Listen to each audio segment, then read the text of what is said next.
Hello，大家好。我今日咧要sorry，我今日咧要教大家呢個真理嘅。佢有正確嘅學名嘅，不過我唔知啦。咁我哋中文又叫佢真理啦。咁真理係咩嚟嘅先？點解你要學真理？真理咧，sorry，講得唔係好清楚。咁真理喺一啲歐洲嘅語言咧，你係要需要用到嘅，例如意大利文啦、西班牙文啦、葡萄牙文啦，即係一啲係嗰啲叫咩啊？羅馬嗰挺啊嗰啲語言啦，法文都係其中一種嘅，但係佢就冇嗰個真理嘅聲嘅。咁仲有當然啦，你星期日出去見到好多啲菲律賓傭工，你都成日聽到嘅，其實佢哋菲律賓話咧都係有嘅。咁如果你有興趣菲律賓話咧，咁你都係需要學到呢個真理嘅。OK。咁對我嚟講呢，我哋香港人係特別難學嘅。點解呢？因為我哋根本廣東話就連普通卷理都冇嘅，咁何況真理呢？我都聽過大陸人會識嘅，因為可能佢哋有啲咩，你知道北京嗰啲呢，尤其佢哋卷理卷得好犀利，咁佢可能習慣咗，咁就可以嘗試下，即係比較接近啲，同埋同嗰個真理，咁你就做到啦。即係佢哋成個 you know 咁係啦，咁係點樣嘅咧？個聲咁OK，求其講個英文字啦，rescue，rest，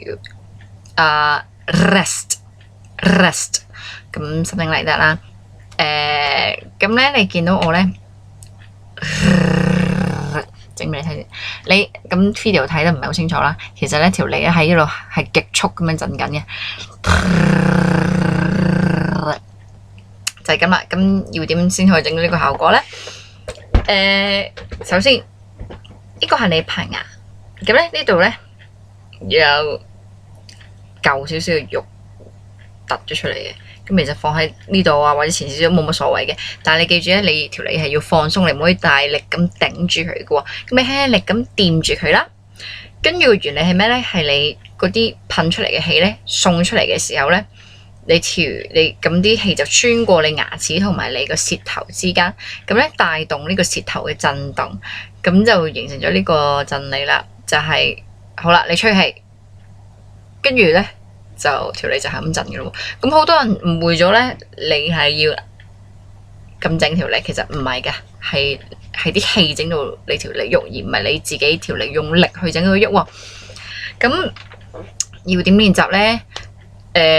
咁我當時係點成功咁？我講俾大家聽我成功嘅故事，咁你可能就會開竅啦，你就會知噶啦。咁就係有一次咧，我就行路翻屋企放學啦。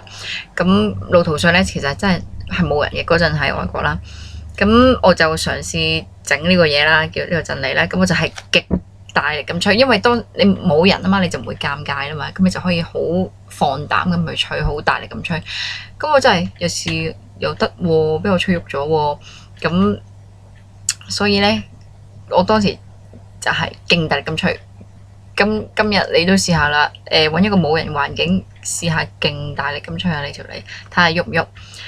咁可能初頭咧淨係彈到一兩下嘅啫，就唔可以好似我咁樣維持一段時間嘅。咁唔緊要，你初頭過到去，咁我都係咁嘅。